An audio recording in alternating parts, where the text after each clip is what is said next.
to be one of the worst internet book review channels, and I'm good. I'm glad for that. Anyway, I'm going to highlight my Shakespeare collection, which is all accidental, except for maybe one or two items. Most were thrift store finds, and yeah.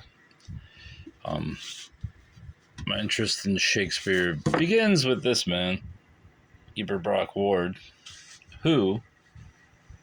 Wait, is this video going to end at 36 seconds? No, it's not.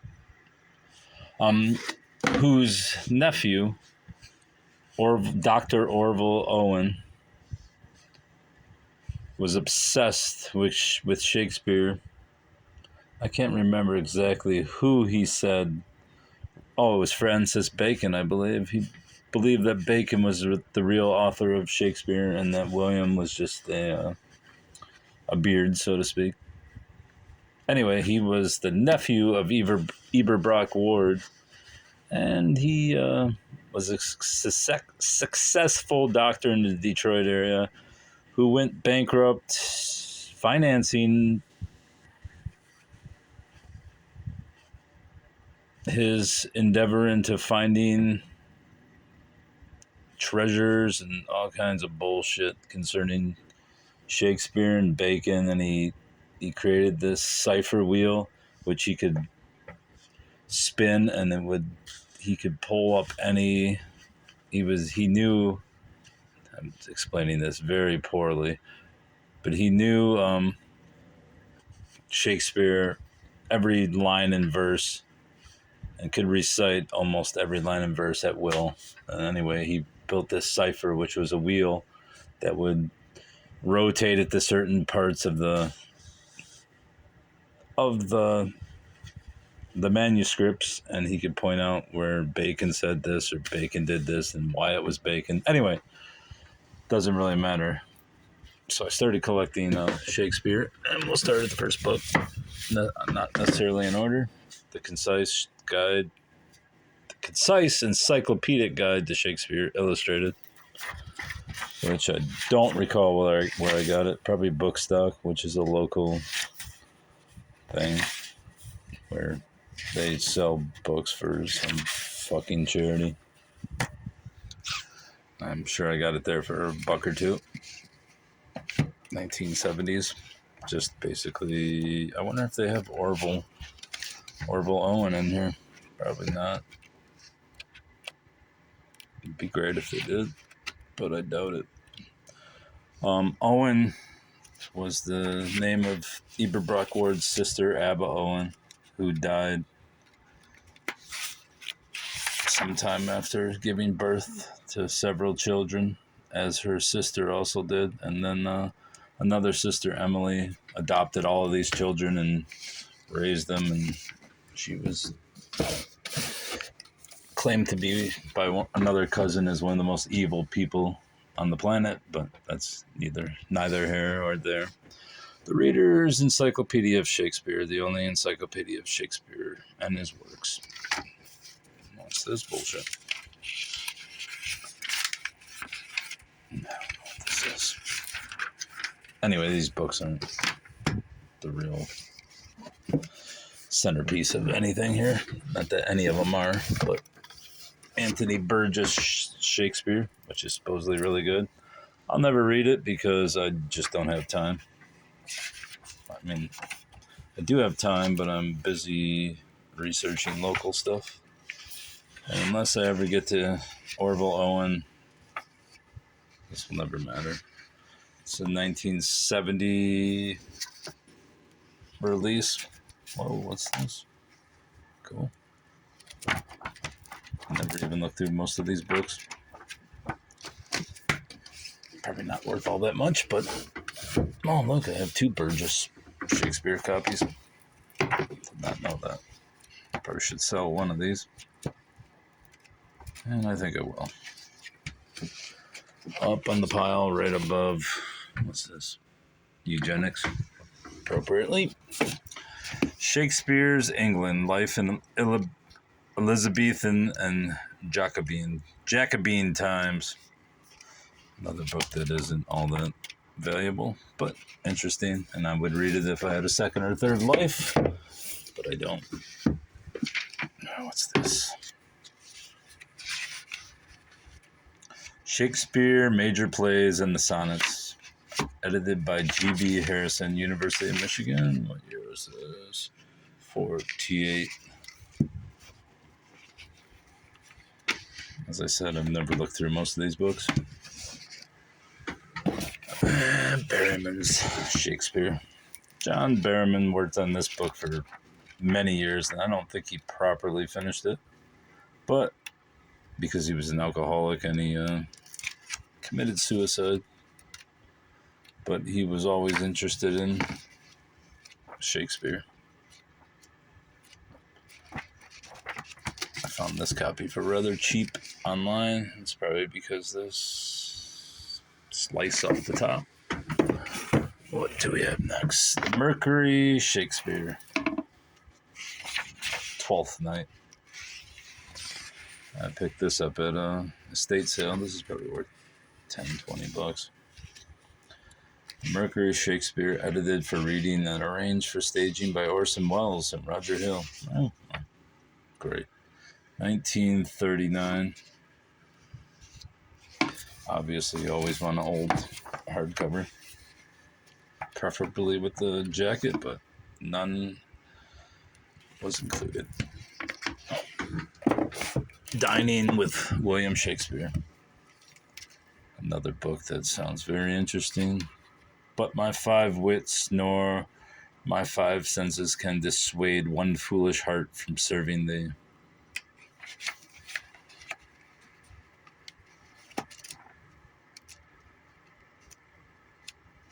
What is this book about? A highly original and totally functional cookbook. Well, a charming social commentary, a feast for the eyes and the intellect as well as the palate. Sounds interesting enough.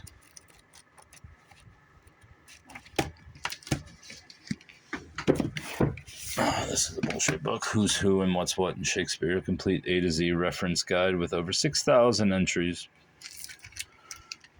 Ex-library book, which I believe I got at a local library. 1978. I guess it isn't that new or worthless. Shakespeare's Restless World, the portrait of an era and 20 objects. This also looks good, like a very interesting book that I'll never get around this to reading, but if I ever am reincarnated, which I won't be, I'll have this to look forward to. The Year in the Life of William Shakespeare, of which I have a soft cover too, because they're 50 cents a piece, and how can you pass that shit up? Which year was it? An intimate history of Shakespeare, following him through a single year, 1599, that changed not only his fortunes, but the course of literature. How was Shakespeare transformed? I don't know, and I never will. The Lodger, Shakespeare. His Life on Silver Street. And I would guess I got this at the Livonia book sale last October. 2 months ago. Obviously, this is his life at one of his residences. Shakespeare's Language by Frank Kermode, or Kermode. The true biography of Shakespeare, and the only one we need to care about, is in his plays. Frank Kermode. That sounds not right. Kermode. Britain's most distinguished scholar of 16th and 17th century literature, has been thinking about Shakespeare's plays all his life. This book is a distillation of that lifetime of thinking. Sounds interesting, and I'll never read it. A Shattered Glass, a dramatic pattern in Shakespeare's early plays. I believe I bought this book along with a book about the circus and not ancient times, but medieval times, which is very interesting. I don't know where the fuck it is now, but I'd like to read all these. This book I've actually read, and it's a good book. Shakespeare's Sweetheart. I believe this is supposed to be what happened to Shakespeare's wife after he died or some bullshit. Anyways, it was a good book. I don't remember all these articles. What the hell is this about?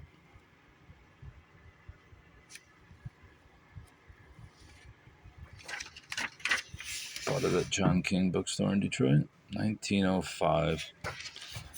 Mostly got it for the wood cutting.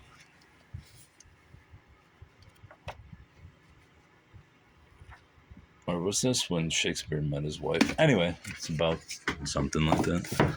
I've forgotten. Stages of History. Shakespeare's English Chronicles. No clue what this one's about. Probably another thrift store find. It will be the book on Shakespeare's histories for some time to come.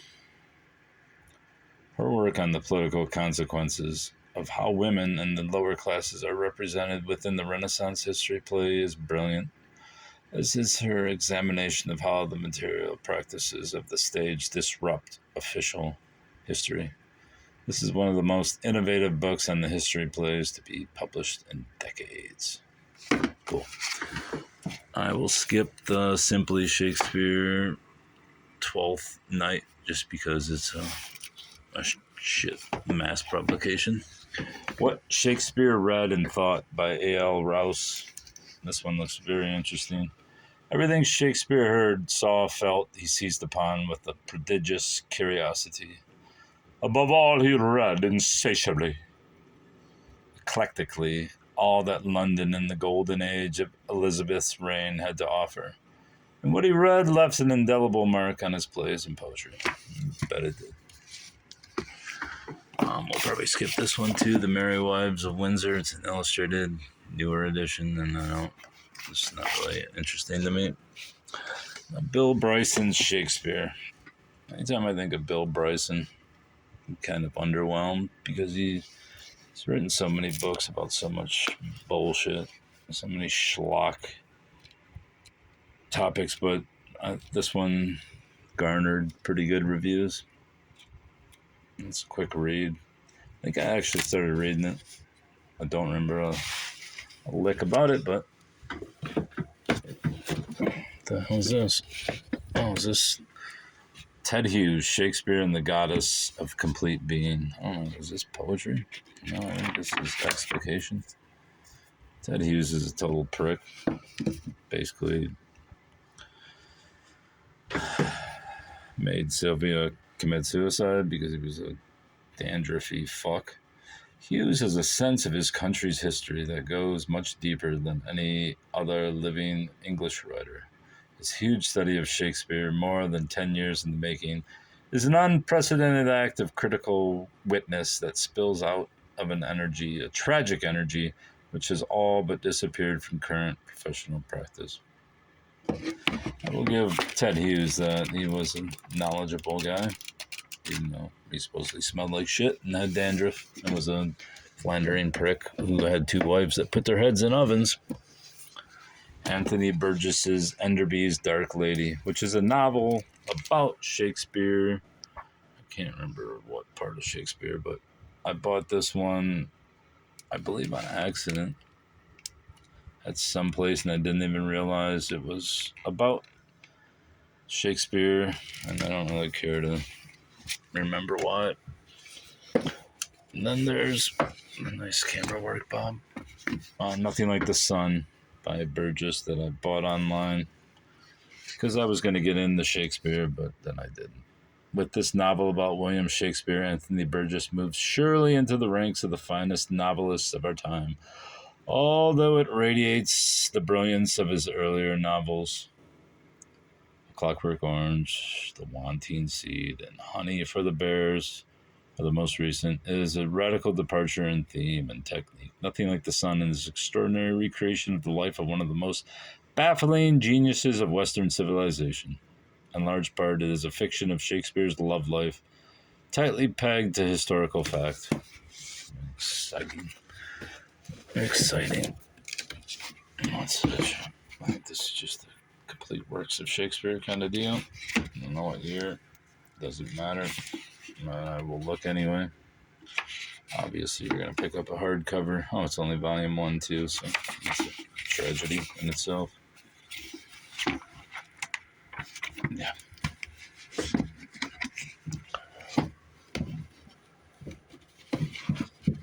Next is Hamlet and Revenge, second edition by Eleanor Prosser, Stanford University. Here's this. 1971, second edition. For the second edition of this widely acclaimed work, the author has made revisions throughout the text and has added a new appendix on the relevance of political arguments to Hamlet. Sounds like a very interesting book, and I would read it, and I will read it in my 10th lifetime. It's a Hooker's Apprentice. Shakespeare's storybook, paperback. I'm not sure what this is even about. An American Folklore Society Aesop Prize winner. Elegant collection of Shakespeare's classic stories filled with adventure, love, destiny. It looks like just a compilation. Bullshit. Publication. What is this one? Shakespeare by Ivor Brown. Ivor Brown. I like the cover. Plus, it's a classic. What year is this? Can't fucking focus in. It's like 1962. The Shakespeare Wonder. Unwilling to school, I came to wive the hidden needs. Anyway, it looks like a biography of Shakespeare, which is interesting. A Year in the Life of William Shakespeare, 1599. Oh, wait. So that's the third fucking copy I have of this book. Son of a bitch. Why is that up there? Where's the other one? The hardcover. Oh, shit. I do have this book 3 times. Well, you're going over here with Jeffers. I'll clear some room on the shelf. What's next? Tales from Shakespeare, just one of those kind of deals. The Stranger in Shakespeare. This one's probably very interesting. Detroit Public Library, due date 1995 is when they got rid of it. 1972. Obviously, it's got a library binding. Introduction: The Passionate Pilgrim, The Woman as Stranger, or None But Women Left, The Jewish Stranger, The Moor Stranger.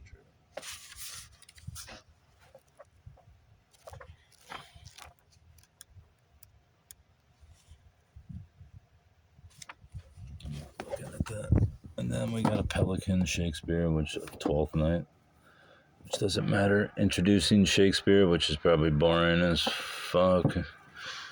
An Introduction to Shakespeare by Marchetti. Marchetti. Yeah, it's probably Marchette. Uppity Women of Shakespeare's Time. I always get these kind of uppity books just because they're a farce. Born Again, But to What? Crafty Women and Artful Iron Maidens. It's just pop fucking history for intellectual mental dildos. But I always like these little illustrations. So we'll keep it. This one's another gimmick. The Shakespeare Insult Generator. Mix and match more than 150,000 insults into the bard's own words. In the bard's own words. Let's see what we can do. Be slubbering, boil-brained, codpiece. Isn't that fun? Let's flip.